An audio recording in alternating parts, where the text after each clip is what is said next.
ಸಖತ್ ಖಾರ ಬಣ್ಣ ಮತ್ತು ರುಚಿ ಆಚಿ ಚಿಲ್ಲಿ ಪೌಡರ್. ಇವತ್ತು ಸೆಲೆಬ್ರಿಟಿ ಶೋಗೆ ಸಾಕಷ್ಟು ಜನ ಚಿತ್ರರಂಗದಿಂದ ಬಂದಿದ್ದರು. ಎಲ್ಲರಿಗೂ ಮೊದಲನೇದಾಗಿ ಧನ್ಯವಾದಗಳು. ಬಿಕಾಸ್ ಈಗ ಸಾಕಷ್ಟು ಸಿನಿಮಾಗಳು ರಿಲೀಸ್ ಆಗ್ತಾ ಇರುತ್ತೆ. ಎಲ್ಲರೂ ಇವೆಂಟ್ಸ್ಗಳಿಗೆ ಶೋಸ್ಗೆ ಇನ್ವೈಟ್ ಮಾಡ್ತಿರ್ತಾರೆ. ಬಟ್ ಅದರಲ್ಲಿ ಫ್ರೀ ಟೈಮ್ ಮಾಡಿಕೊಂಡು ಬಂದಿದ್ದಾರೆ. So thanks again. ಆ್ಯಂಡ್ ಇವತ್ತು ತುಂಬಾ ಖುಷಿ ಅನಿಸುತ್ತೆ. ನಮ್ಮ ಇಂಡಸ್ಟ್ರಿಯವರು ಎಲ್ಲ ಬಂದು ನೋಡಿ ಮೆಚ್ಚುಗೆ ವ್ಯಕ್ತಪಡಿಸಿದ್ರು. ಆ್ಯಂಡ್ ರೆಗ್ಯುಲರ್ ನಾರ್ಮಲ್ ಜನಗಳ ಥರನೇ ಅವರು ರಿಯಾಕ್ಟ್ ಮಾಡಿ ಆ ಒಂದು ರಿಯಾಕ್ಷನ್ ನೋಡೋಕ್ಕೆ ಖುಷಿ ಅನಿಸುತ್ತೆ. ನಮ್ಮ ಇಂಡಸ್ಟ್ರಿಯವರು ಬಂದು ಇದನ್ನು ಇಷ್ಟಪಟ್ಟರು ಅಂತ. ಸೊ ವೆರಿ ಗ್ರೇಟ್ಫುಲ್ ಅವರೆಲ್ಲರೂ ಬಂದಿದ್ದಕ್ಕೆ. ಆ್ಯಂಡ್ ಎಲ್ಲರೂ ದುಷ್ಯಂತ್ನ ಮೊದಲನೇ ಬಾರಿ ನೋಡಿ ಸಿನಿಮಾದ ಮೂಲಕ ನೋಡಿ ಮೆಚ್ಚುಗೆ ವ್ಯಕ್ತಪಡಿಸಿದ್ರು. ನಾವು ಇದುವರೆಗೂ ಸಾಕಷ್ಟು ಸಿನಿಮಾಗಳು ಮಾಡಿರ್ತೀವಿ, ಸಾಕಷ್ಟು ಶೋಗಳನ್ನ ಅಟೆಂಡ್ ಮಾಡಿರ್ತೀವಿ. ಎಲ್ಲರೂ ಒಂದಲ್ಲ ಒಂದು ರೀತಿಲಿ ನಮಗೆ ಕಾಂಪ್ಲಿಮೆಂಟ್ ಮಾಡಿರ್ತಾರೆ. ಬಟ್ ಇವತ್ತು ದುಷ್ಯಂತ್ನ ಎಫರ್ಟು, ಇಷ್ಟು ವರ್ಷದ ಎಫರ್ಟ್ನ ನೋಡಿ ವಿಶ್ ಮಾಡಿದ್ದು ಒಂಥರ ನಮಗೆ ಆ್ಯಸ್ ಅ ಟೀಮ್ ತುಂಬಾ ಖುಷಿ ಅನಿಸ್ತು. ಅವ್ರ ಟ್ಯಾಲೆಂಟ್ನ ಫೈನಲಿ ನಮ್ಮ ಇಂಡಸ್ಟ್ರಿಯವ್ರು ನೋಡಿದ್ರು ಅಂತ. ಸೊ ಎಲ್ಲರೂ ಸಿನಿಮಾನ ಥಿಯೇಟ್ರಿಗೆ ಬಂದು ನೋಡಿ ನಿಮ್ಮೆಲ್ಲರ ಸಪೋರ್ಟ್ ನಮಗೆ ತುಂಬ ಮುಖ್ಯ. ಹೊಸ ಪ್ರಯತ್ನವನ್ನು ಯಾವತ್ತೂ ಕನ್ನಡ ಜನತೆ ಕೈ ಬಿಡಲ್ಲ ಅಂತ ನಾನು ನಂಬಿದ್ದೀನಿ. Thank you. ಎಲ್ಲರಿಗೂ ನಮಸ್ಕಾರ. ನಮ್ಮ ಮೂವಿಲಿ ನಾವೇನು ಮಾತಾಡಬೇಕು ಅಂತ ಗೊತ್ತಾಗಲ್ಲ. ಬಟ್ ಇಷ್ಟು ಸೆಲೆಬ್ರಿಟೀಸ್ ಬಂದು ನಮ್ಮ ಮೂವಿನ ಹರಿಸಿದ್ದಕ್ಕೆ, ಅಂದರೆ ಓಪನ್ ಹಾರ್ಟೆಡ್ಲಿ ಹರಿಸಿದ್ದಕ್ಕೆ ತುಂಬ ಖುಷಿ ಇದೆ. ನನಗೆ ಹೇಳ್ತಾರೆ ಯೂಶ್ವಲಿ ಕ್ಯಾಮ್ರಾಗೆ ಚೆನ್ನಾಗಿದೆ ಅಂತ ಹೇಳ್ಬಿಟ್ಟು ಅಲ್ಲಿ ಬಂದು ಏನು ಮಿಸ್ಟೇಕ್ಸು ಆ ರೀತಿವೆಲ್ಲ ಹೇಳ್ತಾರೆ.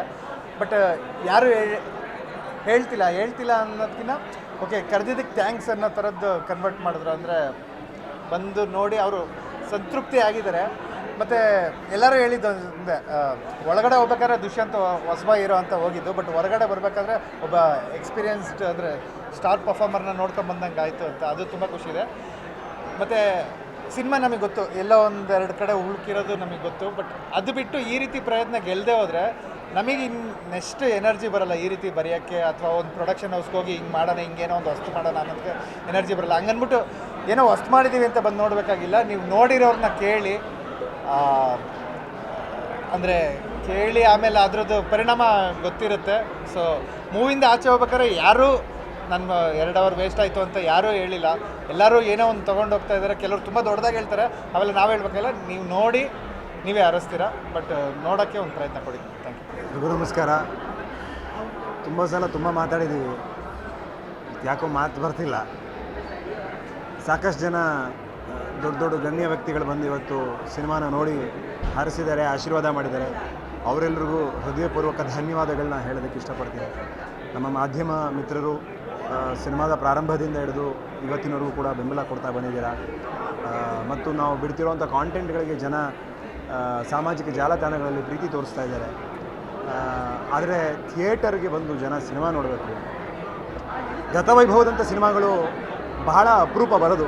ಯಾವುದೇ ಚಿತ್ರರಂಗ ಆಗಿರ್ಬೋದು, ಅದು ಕನ್ನಡ ಅಂತ ಅಷ್ಟೇ ಅಲ್ಲ, ಬಹಳ ಅಪರೂಪ. ಈ ಥರದೊಂದು ಫ್ಯಾಂಟಸಿ ಕಥೆ ಬರೆಯೋವಂಥವ್ರು, ಇಷ್ಟು ದೊಡ್ಡ ಕನಸನ್ನು ಹೊತ್ತಿ ಕಥೆ ಬರೆಯೋದು, ಅದನ್ನು ಮಾಡುವಂಥ ನಿರ್ದೇಶಕರು, ಅದನ್ನು ಎತ್ಕೊಳ್ಳೋವಂಥವ್ರು, ಧೈರ್ಯ ಮಾಡೋವಂಥವ್ರು, ಅದನ್ನು ಬ್ಯಾಕಪ್ ಮಾಡುವಂಥ ಪ್ರೊಡಕ್ಷನ್ ಹೌಸ್ಗೆ ಒಂದು ತಾಕತ್ತು ಇರಬೇಕಾಗುತ್ತೆ. ಅದನ್ನು ತೆರೆ ಮೇಲೆ ಮಾಡೋದಕ್ಕೂ ಕೂಡ ನಟ ನಟಿಯರಿಗೂ ಕೂಡ ಅದರದ್ದೇ ಆದಂಥ ಚಾಲೆಂಜಸ್ಸು ತಂತ್ರಜ್ಞರಿಗೂ ಕೂಡ ಇರುತ್ತೆ. ಹಾಗಾಗಿ ಗತವೈಭವದಂಥ ಸಿನಿಮಾಗಳು ತುಂಬ ಅಪರೂಪ ಮತ್ತು ವಿರಳ ಬರೋದು. ಎಷ್ಟೋ ಸಿನಿಮಾಗಳು ನಮ್ಮ ಜನ OTTಗೆ ಟಿ ವಿಯಲ್ಲಿ ಬಂದಾಗ ತುಂಬ ಚೆನ್ನಾಗಿದೆ, ಈ ಸಿನಿಮಾ ಗೆಲ್ಲಬೇಕಿತ್ತು, ಥಿಯೇಟ್ರಿಗೆ ಬಂದಾಗ ನಾವು ನೋಡಬೇಕಿತ್ತು ಅಂತ ಹೇಳ್ತಾರೆ.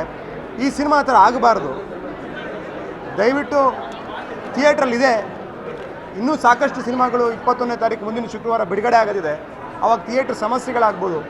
ದಯವಿಟ್ಟು ಈಗ ಬಂದು ನೋಡಿ ಬೆಂಬಲ ಕೊಡಿ. ಇನ್ನೂ ಅವತ್ತು ಸಿಂಪಲಾಗಿ ಒಂದು ಲವ್ ಸ್ಟೋರಿನ ಗೆಲ್ಸಿದ್ದಕ್ಕೆ 2012-13ರಲ್ಲಿ ಆ ಒಂದು ಬೇರೆ ರೀತಿಯ ಬರವಣಿಗೆ ಕನ್ನಡ ಚಿತ್ರರಂಗದಲ್ಲಿ ಪ್ರಾರಂಭ ಆಯಿತು. ಇವತ್ತು ಗತವೈಭವನ ಗೆಲ್ಸೋದ್ರಿಂದ ಒಂದು ಬೇರೆ ರೀತಿಯ ಒಂದು ಬರವಣಿಗೆ, ಆ ರೀತಿಯ ಒಂದು ಬರವಣಿಗೆ ಒಂದು ಪರ್ವಾನೇ ಶುರುವಾಗುತ್ತೆ ಕನ್ನಡ ಚಿತ್ರರಂಗದಲ್ಲಿ. ಒಂದು ಫ್ಯಾಂಟಸಿ ಕಥೆಗಳನ್ನ, ಒಂದು ವೈವಿಧ್ಯಮಯವಾದಂಥ ಪಾತ್ರಗಳನ್ನು ಆಲೋಚಿಸಿ ಬರೆಯುವಂಥ ಬರಹಗಾರರಿಗೆ ಒಂದು ಅವಕಾಶ ಆಗುತ್ತೆ. ದಯವಿಟ್ಟು ಕನ್ನಡ ಪ್ರೇಕ್ಷಕರಿಗೆ ನಾನು ಮನವಿ ಮಾಡ್ಕೊಳ್ಳೋದು, ಚಿತ್ರಮಂದಿರಗಳಲ್ಲಿ ಇದ್ದಾಗ ಗತವೈಭವನ ನೀವು ಗೆಲ್ಲಿಸಿ, OTTಗೆ ಬಂದಾಗ ಈ ಸಿನಿಮಾ ನೋಡಬೇಕಿತ್ತು ಅಂತ ಅವತ್ತು ನೀವು ಬೇಜಾರು ಮಾಡ್ಕೊಳ್ಳೋದಕ್ಕಿಂತ ಇವತ್ತು ನೀವು ಬೆಂಬಲ ಕೊಟ್ಟರೆ ನಮ್ಗೆ ತುಂಬ ದೊಡ್ಡ ವಿಚಾರ ಆಗುತ್ತೆ. ಅಷ್ಟೇ ಹೇಳ್ತೀನಿ, ನಂಗೆ ತುಂಬ ಮಾತಾಡೋಕ್ಕಾಗೋದಿಲ್ಲ.